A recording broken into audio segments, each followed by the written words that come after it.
Hello everyone, welcome back to my channel. So in this video we are starting with the new topic of our chapter Quantum Mechanics 2, that is molecular orbital theory, right? So ये हमारे chemical bonding chapter के साथ associated है, तो इसलिए ही हम chemical bonding के ही concepts इसमें पढ़ेंगे, पर लेकिन quantitative treatment के हिसाब से. So let me put the heading here. सो जैसे फ्रेंड्स हमने पिछली वीडियो में हमारी वैलेंस बॉन्ड थ्योरी के बारे में पढ़ा कि वो हमें वेव फंक्शन फाइंड करने में हेल्प करती है और एनर्जी बॉन्ड एनर्जी फाइंड करने में और बॉन्ड लेंथ फाइंड करने में हेल्प करती है एंड उसकी हमने एप्लीकेशन की थी on the hydrogen molecule, right. अब ये भी एक मॉलिक्यूलर ऑर्बिटल थ्योरी भी हमें वेव फंक्शन फाइंड करने के लिए हेल्प करती है और ये थ्योरी को डेवलप करा था by the scientist Hund Mulliken, right.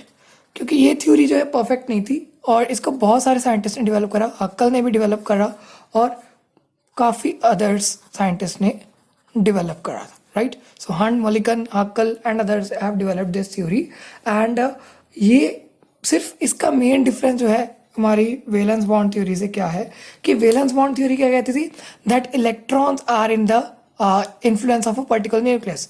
जैसे हमारे पास HA है तो उसके पास इलेक्ट्रॉन ही वन ही है, राइट.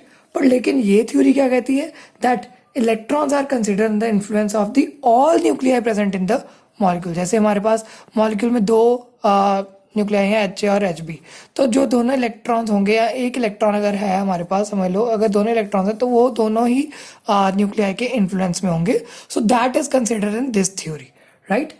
एंड इसी के बेसिक आइडियाज़ अब मैं आपको थोड़ा सा स्टडी करवाऊंगा, पर लेकिन that I will make you sure कि मैं एनिमेशंस में स्टडी करवाऊँ ताकि हमारी वीडियो शॉर्ट से शॉर्ट बन सके.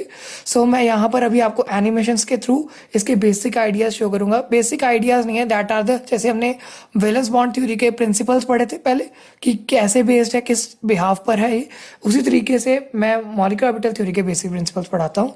सो wait a second, let me present you. So friends, पहला जो हमारा प्रिंसिपल कहता है कि हमारा एक मॉलिक्यूल है उसे हम रिगार्ड करते हैं as a group of nuclei, right. Molecule is considered as a group of nuclei और जिसमें सारे इलेक्ट्रॉन्स डिस्ट्रीब्यूट कहाँ होते हैं, in this group of nuclei. मतलब इन ये जो ग्रुप ऑफ न्यूक्लियाई है इनमें इलेक्ट्रॉन्स डिस्ट्रीब्यूट होंगे और डिफरेंट एनर्जी लेवल्स होंगे, जैसे एटम्स के इलेक्ट्रॉन्स डिफरेंट एनर्जी लेवल्स में प्रेजेंट होते थे, राइट. तो एनर्जी लेवल्स ऑफ एटम को हम एटॉमिक ऑर्बिटल्स कहते थे, तो एनर्जी लेवल्स ऑफ मॉलिक्यूल को मॉलिक्यूलर ऑर्बिटल कहेंगे. और इसी तरीके से एटॉमिक ऑर्बिटल जो है मोनोसेंट्रिक होते थे, जैसे क्योंकि उनमें एक ही सेंटर होता था, बट लेकिन मॉलिक्यूलर ऑर्बिटल जो होते हैं वो पॉलीसेंट्रिक होंगे. सो ये हमारा फर्स्ट प्रिंसिपल था. सेकेंड प्रिंसिपल क्या कहता है कि इलेक्ट्रॉन या मॉलिक्यूलर ऑर्बिटल जो है मॉलिक्यूल में, उसको हम एक वेव फंक्शन के साथ डिस्क्राइब करते हैं, जो हमने साई वेव फंक्शन पहले भी करा है in the quantum mechanics 1, right. तो ये वाले वेव फंक्शन को हम कहते हैं मॉलिक्यूलर ऑर्बिटल वेव फंक्शन. और इसकी करेक्ट वैल्यू कैसे डिड्यूस करते हैं, with the help of linear combination of atomic orbitals, जो मैं अभी आपको पढ़ाऊंगा. बट लेकिन ये लीनियर कॉम्बिनेशन मतलब हम दो एटॉमिक ऑर्बिटल्स को ऐड या सब्ट्रैक्ट करते हैं, तो वो that is called linear combination of atomic orbital method, right. So इसी का ही नेक्स्ट हमारे पास जो थर्ड प्रिंसिपल आता है दैट इज कि हमारा जो मॉलिक्यूलर ऑर्बिटल है उसके साथ एक definite amount of energy associated होती है, राइट. और इस एनर्जी की करेक्ट वैल्यू हम कहाँ से डिड्यूस करते हैं, with the help of Schrodinger wave equation, right. And ये जो मॉलिक्यूलर ऑर्बिटल है, नेक्स्ट हमारा प्रिंसिपल कहता है कि मॉलिक्यूलर ऑर्बिटल है उसका वेव फंक्शन जो है एटॉमिक ऑर्बिटल के वेव फंक्शन की तरह ही होता है, राइट. मीन्स इन दोनों का सिग्निफिकेंस क्या है, सेम है. और जैसे एटॉमिक ऑर्बिटल में साइज स्क्वायर डीटा जो होता है वो प्रोबेबिलिटी देता है finding the electron in volume element d tau, right. So इससे हमें पता चलता है कि इलेक्ट्रॉन कहाँ पर है डीटा एलिमेंट में.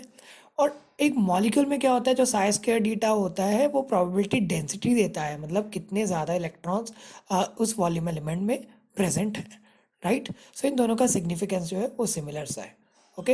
एंड जो साइज शेप और एनर्जी है मॉलिक्यूलर ऑर्बिटल्स की, वो डिपेंड किस पर करती है, on the size shape and energy of the atomic orbitals, right. So जो भी एटॉमिक ऑर्बिटल्स हमारे यूज़ होंगे मॉलिक्यूलर ऑर्बिटल बनाने के लिए, उन दोनों की साइज और शेप और एनर्जी जो है वो एक दूसरे पर डिपेंड करती है, राइट. एंड एटॉमिक ऑर्बिटल जो कंबाइन कर जाते हैं जब, तो वो अपनी आइडेंटिटी लूज़ कर देते हैं और अपनी आइडेंटिटी लूज़ करके क्या बनाते हैं, न्यू ऑर्बिटल्स, जिनको हम मॉलिक्यूलर ऑर्बिटल्स कहते हैं, राइट. नेक्स्ट हमारा प्रिंसिपल कहता है कि only those atomic orbitals combine to form molecular orbital जिनके पास कंपेरेबल एनर्जी होगी, राइट, जिनके पास एक जैसी एनर्जी होगी और सिमेट्री भी उनकी सेम होगी with respect to the molecular axis, ताकि ओवरलैपिंग मैक्सिमम हो सके, राइट। सो यहाँ पर ओवरलैपिंग मैक्सिमम होगी तो हमारे पास जो है मॉलिक्यूलर ऑर्बिटल बहुत प्रॉपर बनेगा। नेक्स्ट हमारा कहता है कि फिलिंग ऑफ इलेक्ट्रॉन जो है इन द मॉलिक्यूलर ऑर्बिटल वो कैसे टेक्स प्लेस करेगी, with the help of same rule, जैसे हम एटॉमिक ऑर्बिटल्स के लिए रूल्स लगाते थे, Aufbau principal, poly exclusion principle और हंड रूल, राइट। इनके बारे में बताइए। अफबाउ क्या कहता है कि इंक्रीजिंग एनर्जीज में फेल होंगे इलेक्ट्रॉन्स, राइट। पॉली एक्सक्लूजन कहता है कि हमारे पास दोनों इलेक्ट्रॉन्स का ऑपोजिट स्पिन होना चाहिए और जो एक ऑर्बिटल होता है उसमें दो ही इलेक्ट्रॉन्स आ सकते हैं। और हंड रूल कहता है कि जब तक हमारे सेम एनर्जी वाले ऑर्बिटल्स फिल नहीं हो जाते तब तक हमारी पेयरिंग स्टार्ट नहीं होगी। तो ये हमें पता ही है। सो इनके बेसिस पर ही हमारे मॉलिक्यूलर ऑर्बिटल बनते हैं। अब मैं आपके साथ डिस्कस करूँगा ऑन दिस पेज पेन कि हमारे पास जो है H2 पॉजिटिव का हम मॉलिक्यूलर ऑर्बिटल कैसे बनाते हैं, लीनियर कॉम्बिनेशन ऑफ कैसे होती है। सो इसके बाद हम ये स्टार्ट करते हैं, राइट। अब फ्रेंड्स, ये जो linear combination of atomic orbitals का मेथड है, इसको मैं आपको एक ही शेड पर शो करने की कोशिश करूंगा कि हमारे पास सारे एक्सप्रेशंस हमारे एक दूसरे से रिलेट होके यहाँ पर हमें दिख जाए, राइट। सो इसमें हम क्या कंसिडर करते हैं कि हमारे पास मॉलिक्यूलर ऑर्बिटल वेव फंक्शन बनाना है, बट लेकिन उसमें हम जो अप्रोक्सीमेशन लेते हैं that is the linear combination of atomic orbitals, मतलब हम एटॉमिक ऑर्बिटल्स को कंबाइन कर रहे हैं, राइट। तो यहाँ पर जैसे हमारा H2 पॉजिटिव है, H2 पॉजिटिव है, इसमें क्या होता है हमारे पास दो न्यूक्लियस है, एक HA है और एक HB है, राइट। और एक हमारे पास क्या है, इलेक्ट्रॉन है। सो मैं एक पहले तो स्टेट्स कंसिडर करूंगा कि ये हमारे पास जो दो न्यूक्लियस थे, मैं इसको पेन चेंज करके थोड़ा सा ड्रॉ करता हूँ कि हमारे पास ये दोनों न्यूक्लियस थे, इन दोनों न्यूक्लियस के बीच का डिस्टेंस था कैपिटल R, राइट। और यहाँ पर जाके हमारा इलेक्ट्रॉन पड़ा है इनसे दूर। ओके, सो ये फर्स्ट स्टेट में क्या होगा कि हमारा जो इलेक्ट्रॉन है it is under the influence of HA, right. First state में HA के इन्फ्लुएंस में है, मतलब फर्स्ट A वाले हमारे न्यूक्लियस के इन्फ्लुएंस में इलेक्ट्रॉन है और B से ये काफी ज्यादा दूर है, राइट। अब पर लेकिन मॉलिक्यूलर ऑर्बिटल तो कहती है कि दोनों के इन्फ्लुएंस में होगा, बट लेकिन हमने सिर्फ अप्रॉक्सीमेशन दी है कि ये फर्स्ट टाइम ऐसा था, तो HB का इन्फ्लुएंस इस पर बहुत ज़्यादा कम हो जाएगा। इन्फ्लुएंस तो दोनों का ही होगा क्योंकि हम मॉलिक्यूलर ऑर्बिटल थ्योरी पढ़ रहे हैं, पर लेकिन बहुत ज़्यादा कम हो जाएगा HB का इन्फ्लुएंस। उसी तरीके से हमारे पास हम सेकेंड स्टेट कंसिडर कर सकते हैं कि हमारे पास यहाँ पर HA यहाँ पर पड़ा है, HB यहाँ पर पड़ा है और इलेक्ट्रॉन यहाँ पर है, राइट। तो सेम ये चीज़ आएगी कि HA और HB के बीच में डिस्टेंस जो होगा दैट इज कैपिटल R, और इलेक्ट्रॉन जो है वो तकरीबन यहाँ पर पड़ा होगा। सो ये हमारी दो अप्रॉक्सीमेशन ले रहे कि ये हमारी दो स्टेट्स हैं। इस सेकंड स्टेट में हमारे पास क्या होगा कि हमारे HA का इन्फ्लुएंस पर नेग्लिजिबल होगा, पर लेकिन HB का इन्फ्लुएंस बहुत ज़्यादा होगा on the electron, right. For this state, अब ये जो फर्स्ट स्टेट है इसके लिए जो वेव फंक्शन लग रहा है इलेक्ट्रॉन पर वो A की वजह से ज्यादा इन्फ्लुएंस आ रहा है, सो हम वेव फंक्शन लेंगे यहाँ पर Sai A, right. And second state में B की वजह से इन्फ्लुएंस ज्यादा आ रहा है, तो सेकंड स्टेट में हम क्या लेंगे, Sai B for the wave function on the electron, right. अब देखो यहाँ पर हमने दो स्टेट्स कंसिडर करी। इसी तरीके से इलेक्ट्रॉन तो जो है वो एक मॉलिक्यूलर ऑर्बिटल में या एक एटम के पास बहुत ज़्यादा घूमता है, घूमे जा रहा है, राइट। तो वो कहीं भी हो सकता है। तो ये हमने दो एक्सट्रीम कंडीशंस ले ली, पर लेकिन out of these extreme conditions अगर हमारे पास बीच में कहीं भी इलेक्ट्रॉन होगा तो साई और साई बी का दोनों का इन्फ्लुएंस उस पर होगा, राइट। मतलब उसमें दोनों का कैरेक्टरिस्टिक्स आ जाएंगे ऑन दिस इलेक्ट्रॉन, राइट। अब वेव फंक्शन, जो टोटल वेव फंक्शन है इस सिस्टम का, जो टोटल वेव फंक्शन है दैट साई ये सिस्टम पूरा क्या है, एक मॉलिक्यूलर ऑर्बिटल है। तो दोनों का वेव फंक्शन जो है साई MO से हम डिनोट करेंगे, साई मॉलिक्यूलर ऑर्बिटल, राइट। इसको हम कहते हैं molecular orbital wave function, right. और ये वेव फंक्शन जो है ये कैसे होता है, इसका expression it is the linear combination of both these wave function.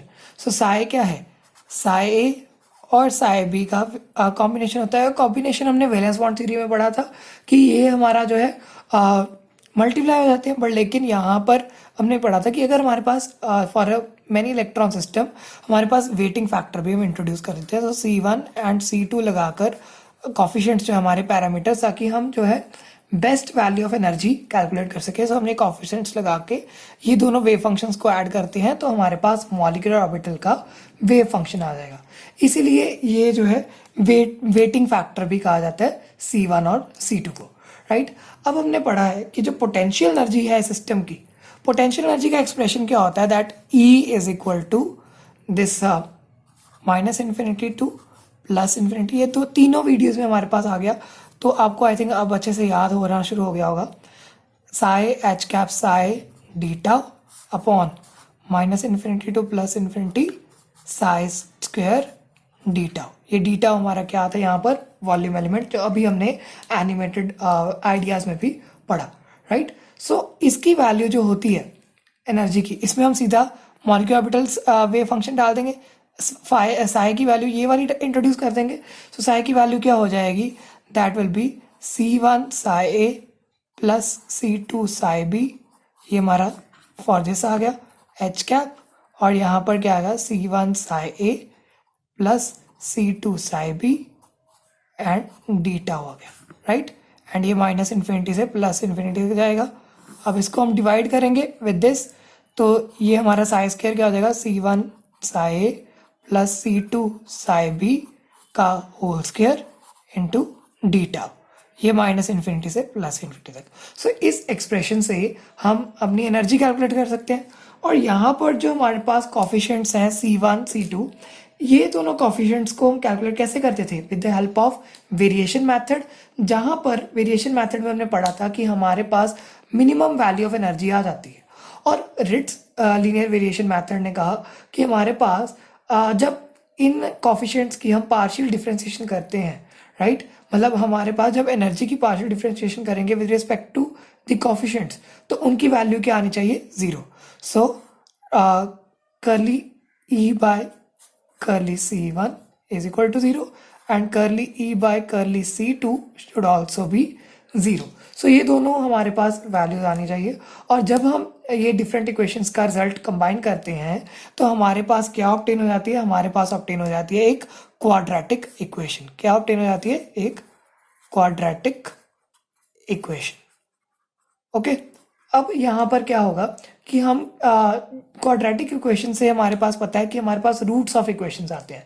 Roots of equations का मतलब हमारे पास दो एनर्जी वैल्यूज आती हैं, एक E प्लस और एक E माइनस, राइट। मतलब एक जो है हायर एनर्जी, अब हायर एनर्जी किस वेव फंक्शन को कॉरेस्पॉन्ड करती है, high energy corresponds to wave function जो कि हमारे पास अनस्टेबिलाइज सिस्टम होगा। More the energy lesser will be stability, ये हमने पहले ही पढ़ा हुआ है, इनऑर्गेनिक में पढ़ा हुआ है। सो ये हमारे पास पता लग जाएगा कि ये मोर एनर्जी वाला है तो ये कम स्टेबल होगा, और ये लेस एनर्जी वाला है than the energy of the molecular orbital, so ये हमारे पास मोर स्टेबल होगा। और मोर स्टेबल जो होता है that is bonding orbital, and जो लेस स्टेबल होता है that is antibonding orbital. So ये हमने पहले भी मॉलिक्यूलर ऑर्बिटल थ्योरी में इनकी चीज़ें पढ़ी हुई हैं, राइट। अब जब हम नॉर्मलाइजेशन कंडीशन लगाते हैं मॉलिक्यूलर ऑर्बिटल वेव फंक्शन पर, तो हम C1 और C2 की वैल्यूज कैलकुलेट कर सकते हैं, और उससे हमारे पास जो है एनर्जीज की वैल्यूज भी कैलकुलेट की जा सकती है, राइट। अब बेसिक प्रिंसिपल्स हमने अभी पढ़े हैं इसके क्वांटम मैकेनिक्स के, तो हमें पता है कि जब साई जो होता है, साई तभी एक्सेप्टेबल वेव फंक्शन होगा when the psi is a normalised wave function. So psi जो होता है मॉलिक्यूलर ऑर्बिटल वेव फंक्शन जो होता है दैट शुड बी नॉर्मलाइज्ड, मतलब psi square d tau should be equal to 1, ये हमने पढ़ा हुआ है। अब इसमें हम सिंपली वैल्यू पुट कर देंगे इसकी। सो ये क्या वैल्यू है, that is C1 psi A plus C2 psi B का whole square should be d tau should be equal to 1। और इसमें अगर मैं प्रॉपर इसको पुट करूं, so it is solve like this कि C1 square psi A d tau plus C2 square psi B d tau, इन दोनों के स्क्वायर होंगे, A square plus B square plus 2ab। So integral of C1 C2 2ab, 2C1 C2 Sai A psi B and d tau, और ये चीज़ किसके बराबर होती है, दैट इज इक्वल टू 1। अब हम कांस्टेंट क्वांटिटीज को बाहर ले लेंगे, तो ये हमारे पास जो कांस्टेंट वैल्यूज है C1 C2 की, इनको हम बाहर ले लेते हैं। So C1 square that is psi A square d tau plus यहाँ पर C2 square integral psi square psi B square d tau plus ये 2 भी कांस्टेंट है, so 2c1c2 integral of psi A psi B d tau that is equal to 1। तो ये हमारे पास normalisation condition से आ गया। पर लेकिन हमें ये भी पता है कि जो हमारे पास अगर हमारे पास मॉलिक्यूलर ऑर्बिटल का वेव फंक्शन नॉर्मलाइज्ड होता है तो हमारे पास एटॉमिक ऑर्बिटल्स के वेव फंक्शन भी तो नॉर्मलाइज्ड होते हैं। सो हमें ये वैल्यू पता है कि ये जो होता है हमारे पास अगर ए एटॉमिक ऑर्बिटल है तो उसका वेव फंक्शन भी क्या होगा, नॉर्मलाइज्ड, और बी एटॉमिक ऑर्बिटल है उसका वेव फंक्शन भी क्या होगा, नॉर्मलाइज्ड। सो ये दोनों की वैल्यूज 1 आ जाएंगी, राइट। और ये जो वैल्यू है Sai A psi B d tau ये दोनों एटॉमिक ऑर्बिटल्स का कंट्रीब्यूशन है, राइट। हमने स्टार्टिंग में भी पढ़ा। तो दोनों एटॉमिक ऑर्बिटल्स का कंट्रीब्यूशन मींस कि यहाँ पर क्या होगी, एटॉमिक ऑर्बिटल्स में ओवरलैप आएगा। So it is called as the overlap integral. इसे हम क्या कहते हैं, this is overlap integral, okay. और ओवरलैप इंटेग्रल का साइन होता है कैपिटल एस, राइट। अब मैं ये दोनों वैल्यूज और ओवरलैप इंटेग्रल की वैल्यूज इस सेम इक्वेशन में सब्स्टिट्यूट कर दूंगा तो मेरे पास क्या आ जाएगा, c1 स्क्वायर ये पूरी 1 के बराबर है, फिर प्लस c2 स्क्वायर फिर ये पूरी 1 के बराबर है, प्लस 2c1 c2 और s that is equal to 1, right. s हमारा ओवरलैप इंटेग्रल आ गया, ओके। अब हमारे पास क्या पता है कि अगर हमारे पास जीरो ओवरलैप कंडीशन हो जाए, अगर जीरो ओवरलैप कंडीशन हो जाए तो s की वैल्यू क्या आ जाएगी, that value comes out to be 0, right. So s की वैल्यू 0 आ जाएगी जीरो ओवरलैप में, तो ये पूरा 0 हो जाएगा। So we will come out with the value c1 square plus c2 square that is equal to 1। और हमें पता है that this is hydrogen molecule, right. अब इसमें दोनों एटम जो है H और H भी दोनों हाइड्रोजन की हैं, सो दोनों atoms are same. If both atoms are same then c1 is equal to c2, right. So ये थोड़ा बहुत मैं थोड़ा कम लिख रहा हूँ, लेकिन आप याद रख लीजिए कि अगर दोनों एटम सेम होते हैं तो c1 square plus c2 square किसके बराबर होगा, c1 c2 के बराबर होता है। c1 c2 एक दूसरे के बराबर होंगे तो c1 square plus c2 square क्या आ जाएगा, that is 2c1 square equal to 1, और हमारा c1 क्या आ जाएगा, that is equal to plus and minus 1/√2। So ये हमारा जो है कॉफिशिएंट आ जाएगा, that can be solve by variation method. तो हमने यहाँ पर c1 की वैल्यू निकाल दी, सेम वैल्यू हमारी c2 की रहेगी। सो मैं नेक्स्ट पेज पर अब इसे लिखता हूँ थोड़ा सा, राइट। सो देखो फ्रेंड्स, मैंने यहाँ पर सिंप्लीफाइड लिख दिया। ये हमारी वैल्यूज पीछे हमने ड्राइव की, ये तो हमारी स्टार्टिंग की क्वेश्चन थी मॉलिक्यूलर ऑर्बिटल वेव फंक्शन के लिए, बिकॉज ये हमारा आगे यूज होगा इसलिए मैंने यहाँ पर लिख दिया। और ये दोनों वैल्यूज जो हैं एक दूसरे के बराबर हैं, c1 और c2 that is equal to plus and minus 1/√2। सो हमारे पास यहाँ पर कंक्लूड क्या होता है कि c1 की वैल्यूज क्या हो सकती हैं, c1 is also of 2 values, एक बार प्लस 1/√2 एंड एक बार माइनस 1/√2। सेम एज वे c2 की वैल्यूज हो सकती हैं प्लस 1/√2 और माइनस 1/√2। सो हमारे पास ये 2 सेट्स ऑफ वैल्यूज आ गई, और इन वैल्यूज को अब मैं इस इक्वेशन में पुट करूंगा, राइट। तो एक बार हम क्या करते हैं कि एक बार हम प्लस वाली वैल्यूज पुट कर देते हैं और एक बार हम माइनस वाली वैल्यूज पुट कर देंगे, ओके। अब प्लस वाली वैल्यूज के लिए मैं यहाँ पर प्लस MO लगा देता हूँ, ये हमारा प्लस वाला मॉलिक्यूलर ऑर्बिटल है। सो इसमें क्या आएगा, c1 क्या है, that is plus 1/√2 psi A, right, and फिर प्लस 1/√2 साई बी, दोनों के प्लस प्लस वाले मैंने यहाँ पर लिख दिए। तो ये हमारे पास आ गया। अब इसमें 1/√2 कॉमन आ सकता है, सो 1/√2 psi A plus psi B हो जाएगा, ओके। सो ये हमारा एक वेव फंक्शन बन गया, that is of positive wave function. अब एक हम माइनस वाली वैल्यूज पुट करके निकाल सकते हैं, that is minus 1/√2 psi A minus 1/√2 psi B, right. और इनकी वैल्यूज क्या आ जाएंगी, 1/√2 हम कॉमन ले लेते हैं तो हमारे पास क्या बच गया, that is psi A minus psi B, right. अब यहाँ पर एक बात देखने वाली है कि हमारे पास जो c1 है, राइट, उसकी वैल्यू जो है मैंने यहाँ पर भी जो है नेगेटिव लिखी, पर लेकिन यहाँ पर इसका आंसर पॉजिटिव में लिखा है, बिकॉज जो c1 है मैंने सपोज करा कि ये इसकी दोनों वैल्यूज दूसरी वैल्यू भी यहाँ पर पॉजिटिव डाल देता हूँ, बिकॉज एक पॉजिटिव और एक नेगेटिव से ही हमारे पास सब्ट्रैक्टिव ओवरलैप हो जाएगा, राइट। अगर दोनों वैल्यूज होगी नेगेटिव, तो हमारे पास फिर से एडिशन हो जाएगी, वो हमें नहीं चाहिए। तो हम एक वैल्यू पॉजिटिव लिखेंगे, एक वैल्यू नेगेटिव लिखेंगे, और उसमें से हम 1/√2 कॉमन लेके, ये हमारे पास दो टाइप्स के वेव फंक्शन आ गए, बिकॉज हमें सब्ट्रैक्टिव और एडिटिव ओवरलैप चाहिए थे, राइट। अब ये जो है जो हमारी फर्स्ट वैल्यू है साई प्लस वाली, ये जो स्टेबिलिटी प्रोवाइड कर रही है, सो स्टेबिलिटी वाली जो एनर्जी थी दैट वाज ई माइनस, और ये हमारी अनस्टेबिलिटी प्रोवाइड कर रही है, सो इट इज ई प्लस। अब जब मैंने एनर्जी के साथ इंटरन्यूक्लियर डिस्टेंस का ग्राफ प्लॉट करा, so let me put that graph here.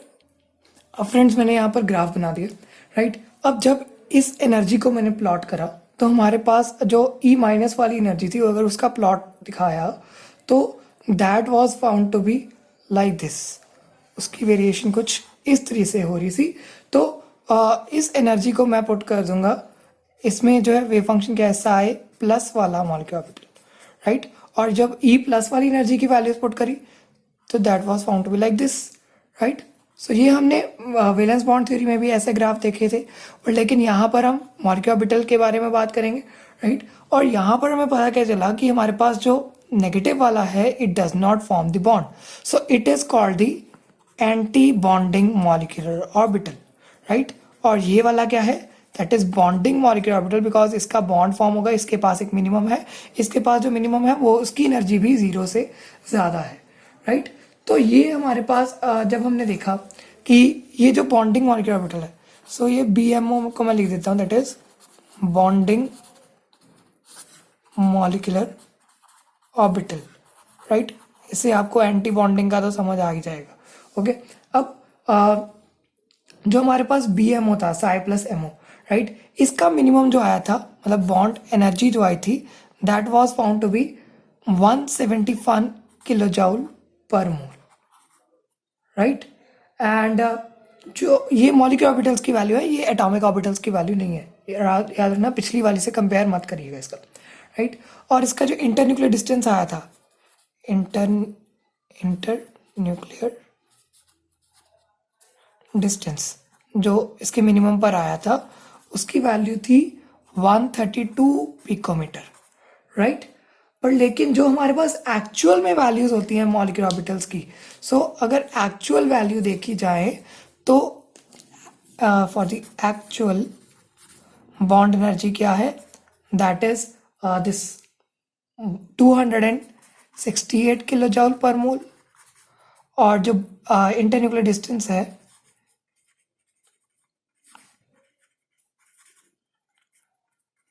That is found to be 106 picometre, right. तो ये दोनों वैल्यूज तो फिर से एक दूसरे से मतलब मैच नहीं कर रही, ये एक दूसरे के थोड़ी सी कॉम्प्लीमेंटिव नहीं है, तो ये कॉपरेट नहीं करी, इसलिए यहाँ पर हमने फिर से कुछ इंट्रैक्शंस के बारे में बात करी, जो आप MSc लेवल पर जाके पढ़ेंगे। BSc लेवल के लिए हमारे पास इतना ही हम पढ़ सकते हैं मॉलिक्यूलर ऑर्बिटल थ्योरी के बारे में, राइट। इसके बाद अब नेक्स्ट वीडियो में मैं डिस्कस करूंगा फिजिकल पिक्चर, राइट। और उसमें आपको बहुत अच्छे से क्लियर हो जाएगा कि बॉन्डिंग मॉलिक्यूलर ऑर्बिटल और एंटी बॉन्डिंग मॉलिक्यूलर ऑर्बिटल क्या है, और आप उसको इनऑर्गेनिक केमिस्ट्री से रिलेट करके पढ़िएगा, तो आपको बहुत अच्छे से केमिकल बॉन्डिंग समझ आ जाएगी, राइट। पर लेकिन यहाँ के लिए हम इतना ही पढ़ेंगे, इसकी अप्रॉक्सीमेशन या इसकी जो इंट्रैक्शंस हैं वो हम नहीं पढ़ेंगे। तो तब तक के लिए आप इसी को अच्छे से करिए, and stay tuned, subscribe the channel and watch more videos and press the bell icon, right? Thank you so much.